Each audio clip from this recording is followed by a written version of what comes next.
जब नालियों में ये जाता है तो नालियों को जाम करता है, पानी रुकता है, डेंगू मलेरिया जैसी खतरनाक बीमारी यानी कि मच्छर पैदा होते हैं और वो डेंगू मलेरिया जैसे खतरनाक बीमारी देके जाते हैं। डेंगू मलेरिया, हाँ, ऐसी बीमारी देके जाते हैं। कूड़े से इसलिए मतलब है भैया, आप ये नहीं समझ पा रहे हो, जब पानी रुकेगा तो मच्छर मक्खी के लार्वे पनपेंगे और वही उड़ के काटेंगे किसको? आपको, हमको, हमारे बच्चों को, सबको काटेंगे और बीमारी सबके घर तक के पहुंचेगी कि नहीं? अरे ये तो बात भैया भूल गए भैया, सही बता रहे हो। और सुनो भैया, कूड़ा कचरे में आप लोग करते क्या है? सारा कूड़ा कचरा एक ही डस्टबिन में इकट्ठा करते हैं, चाहे वो गीला कूड़ा हो चाहे वो सूखा कूड़ा हो। तुम यार गजोदर भाई खर्चा बतावा कर, आखिर एक बाल्टी हो कूड़ा सब डाल दी थे और उठा के ले जा बन दी थे दूर।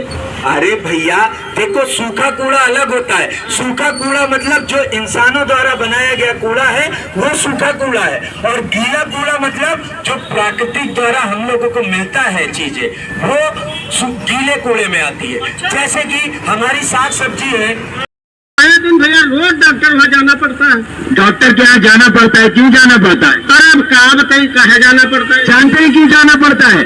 आप चाहे दुकान हो चाहे घर हो, आप अपने घर की भी साफ सफाई करते हो, कूड़ा कचरा घर के बाहर फेंक देते हो। अरे घर के बाहर फेंक दे, काम खत्म। हाँ, तो तुम्हारा काम खत्म, लेकिन बीमारियों का काम चालू। और बीमारियों का काम कैसे चालू? जब आप कूड़ा कचरा घर के बाहर फेंकोगे तो नालियों में वो कूड़ा कचरा जाएगा, सड़ेगा और कैंसर जैसी बीमारी बनाता है। कैंसर जैसी बीमारी? हाँ, आपको पता नहीं है, लेकिन हम लोग कहते हैं ना कि सफाई में ही भलाई है, लेकिन लोग सुन सुन के कहते हैं कि भैया हमने अपना घर साफ कर दिया तो हमको क्या करना किसी से।